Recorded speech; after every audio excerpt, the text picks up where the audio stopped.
ان تین افراد کو خدا کا قافلہ کہا. فرمایا خدا کا قافلہ جو مشتمل تھا تین جانوں پر.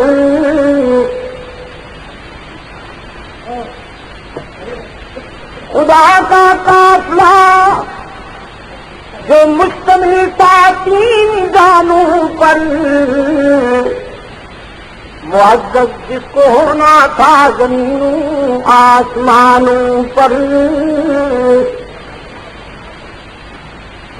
چلا جاتا تھا اس تپتے ہوئے صحرا کے سینے پر. جہاں دیتا ہے انسان موت کو ترجیح جینے پر. اس ویرانے کے سینے پر سیدنا ابراہیم علیہ السلام نے بنیاد بہار رکھی. دکھا دیا اپنی عصمت مآب دی اور عصمت مآب لخت و جگر کو. اور پھر دونوں سے رخ پھیر کر اپنے داتا کے حضور التجا کی. ربنا انی اسکنت من ذریتی بواد غیر ذی زرع عند بیتک المحرم ربنا ليقيموا الصلاة فاجعل أفئدة من الناس تهوي إليهم وارزقهم من الثمرات لعلهم يشكرون. اے ہمارے رب، محض تیری رضا کے ذوق میں، تیری خوشنودی کے حصول کے ذوق میں اپنی متاع قلب و جگر اس ویرانے میں چھوڑ. الہ العالمین، میں انہیں اکیلا چھوڑ کر جا رہا ہوں، لیکن تو انہیں اکیلا نہ رہنے دے. ان کی محبت اپنے بندوں کے دلوں میں بھر دے، اپنے بندوں کو ادھر متوجہ کر دے. میں جا رہا ہوں، تیرے بندے آنا شروع ہو جائیں. اور اے میرے معبود، میں کچھ نہیں لایا، صرف متاع قلب و جگر لایا ہوں. وارزقہم من الثمرات، روٹی کپڑا اور مکان بھی انہیں تو عطا کر. لیڈر بات مانگنے کے لیے قوم کو روٹی کپڑا اور مکان کا جھانسا دیتا ہے، اور خلیل تنہائی میں خلوت میں اپنی ذریت کے لیے اللہ سے روٹی کپڑا اور مکان مانگتا ہے. وارزقہم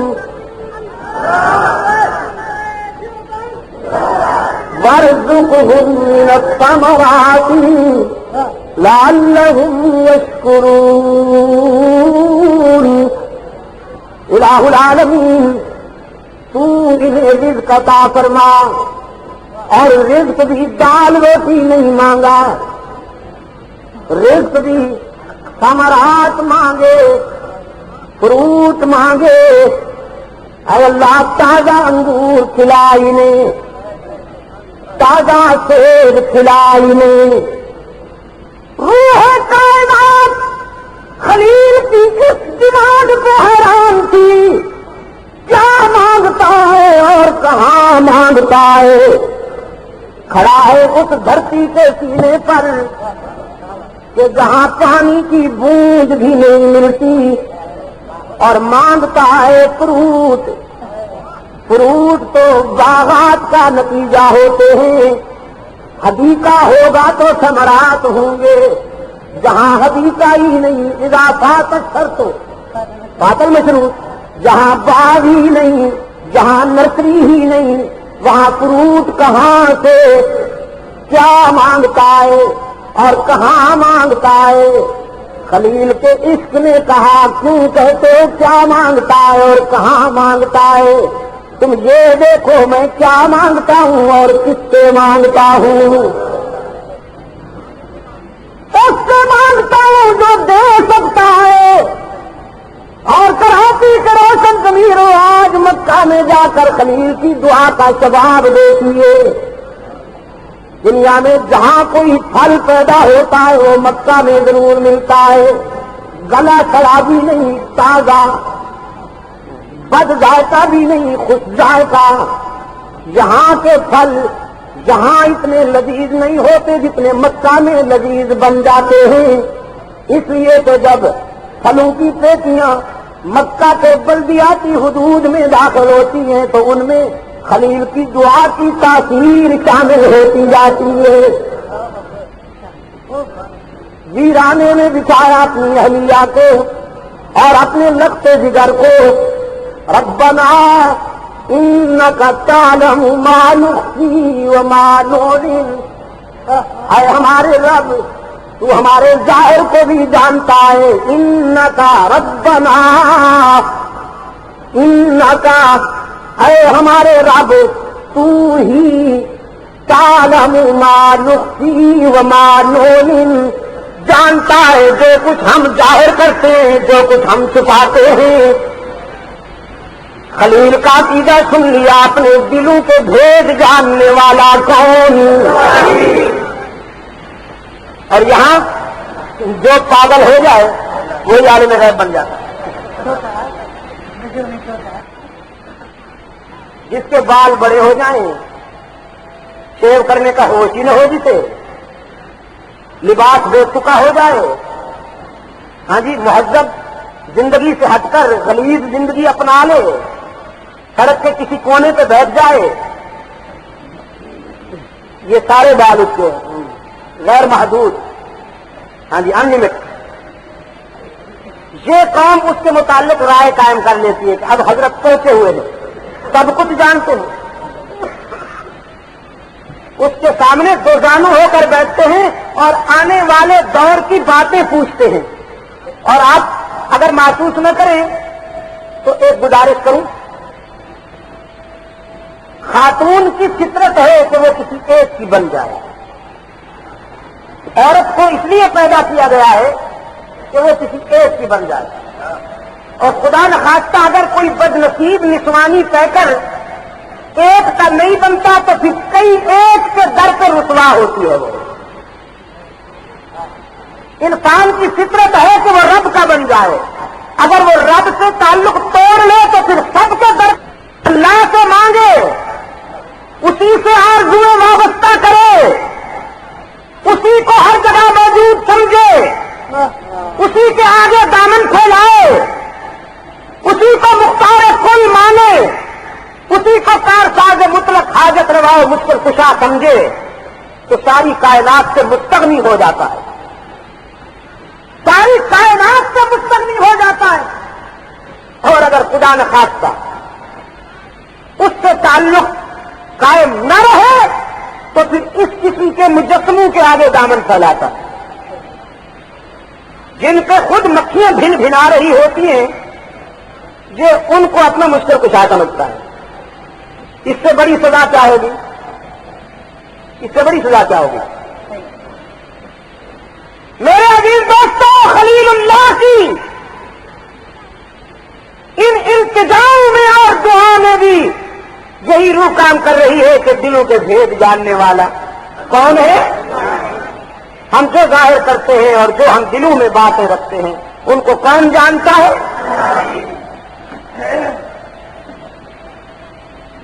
ذرا جواب صحت مندانہ دیا کرو جی، ظاہر و باطن کے جاننے والا کون ہے؟ ہاں، جزاک اللہ۔ مجھے معلوم ہے کہ گھڑی 1:15 بجا رہی ہے، لیکن کوئی نئی بات تو نہیں ہے، میرے ساتھ تو ہمیشہ یہی ہوتا ہے۔ میں نے کہا کچھ ہمارے اطلاعات کی یادیں ہیں، ہمارے بزرگ کہتے ہیں، ہم نے بھی دیکھا کہ تھا شاہ جی رحمت اللہ علیہ کا بالکل وہ آخری زمانہ تھا، وہ دور کے جب پوری رات وہ گلشن رسالت کا اندلیب خوشنواز چہکتا تھا، وہ زمانہ تو گزر چکا تھا. بہرحال ان کی زندگی کے تبلیغی سفر میں کچھ ایسی یادیں ہیں کہ عشاء کی نماز کے بعد گفتگو شروع ہوئی تو صبح تک جاری رہی.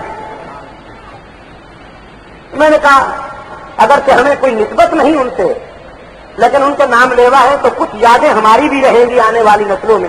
لوگ کہیں گے ایک مولانا عبد المجید ندیم شاہ صاحب ہوا کرتے تھے، 27 تاریخ کو تقریر شروع کرتے تھے، 28 تاریخ تک جاری رہتی تھی اور ہم اس جلسے میں موجود تھے. یہ کچھ یادیں ہماری بھی یاد رکھی جائیں گی انشاءاللہ. فرمایا الہ العالمین اپنی بیوی اور اپنے بیٹے کو ماض تیری رضا اور خوشنودی کے لیے ویرانے میں چھوڑ کر جا رہا ہوں. چھوڑا اور چل دیے. اسماعیل کا بچپن گزرا، لڑکپن آیا. رب العالمین نے فرمایا ابراہیم اب اپنی محبوب شے میرے راستے میں قربان کر کے دکھائیے. خلیل اللہ کی فراست نے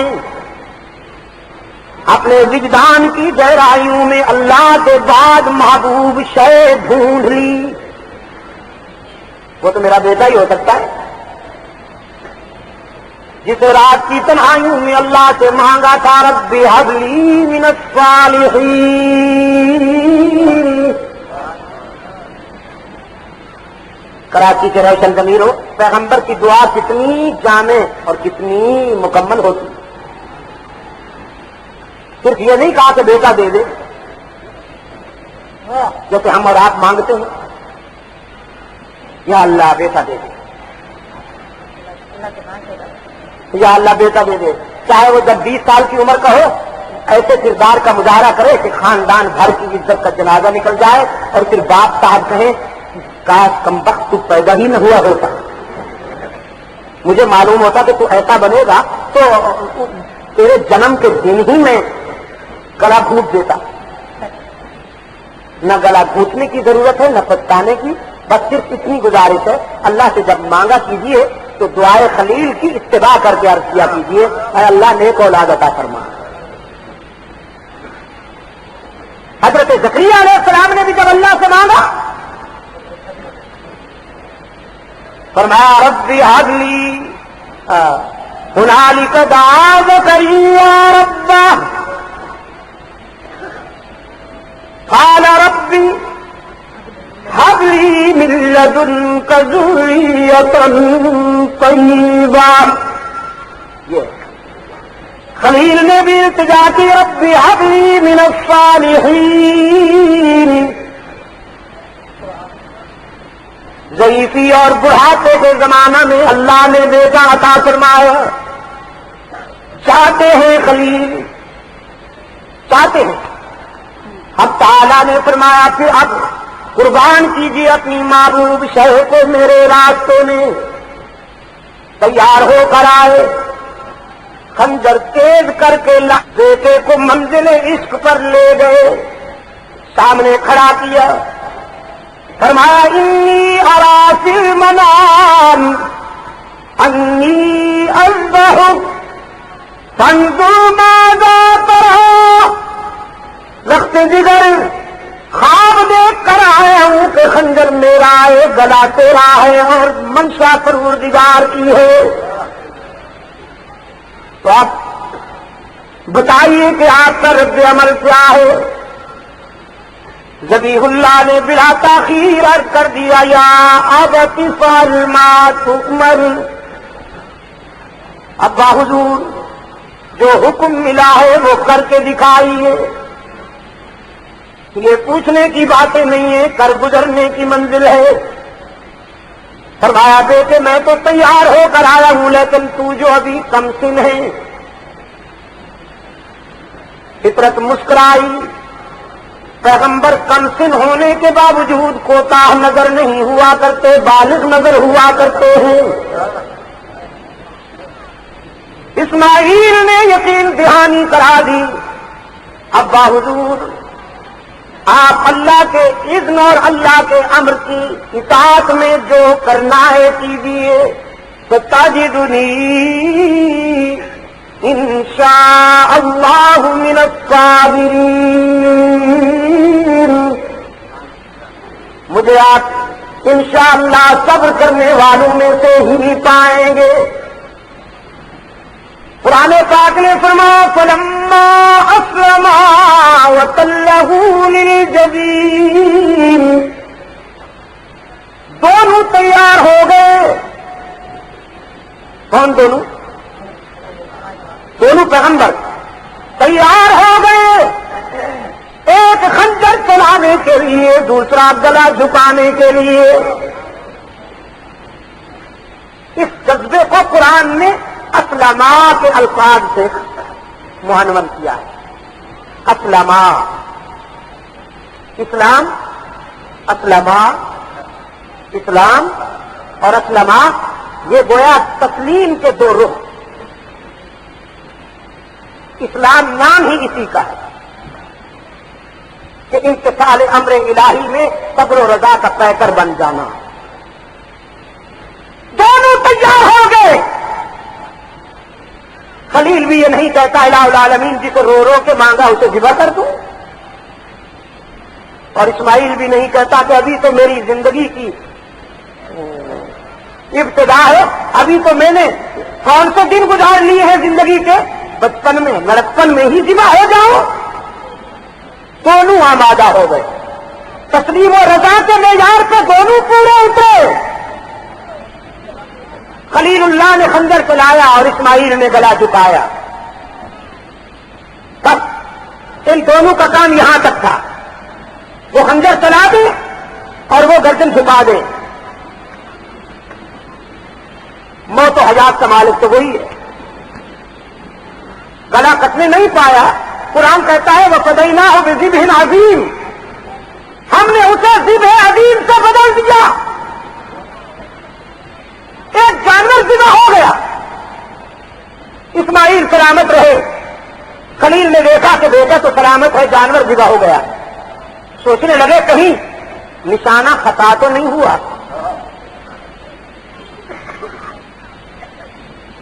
قرآن پاک کہتا ہے وَنَادَيْنَاهُ أَن يَا إِبْرَاهِيمُ، ہم نے اپنے خلیل کو پکارا۔ نشانہ خطاب نہیں ہوا کرتا پیغمبر کا، پیغمبر کا نشانہ کبھی خطاب نہیں ہوا کرتا، اس لیے کہ وہاں تو وَمَا رَمَيْتَ إِذْ رَمَيْتَ وَلَٰكِنَّ اللَّهَ رَمَىٰ کا ضابطہ کار فرما ہوتا ہے۔ تو پھر الہ العالمین میں نے تو بیٹے کے گلے پہ خنجر چلایا تھا، یہ تو جانور ذبح ہو گیا ہے۔ رب العالمین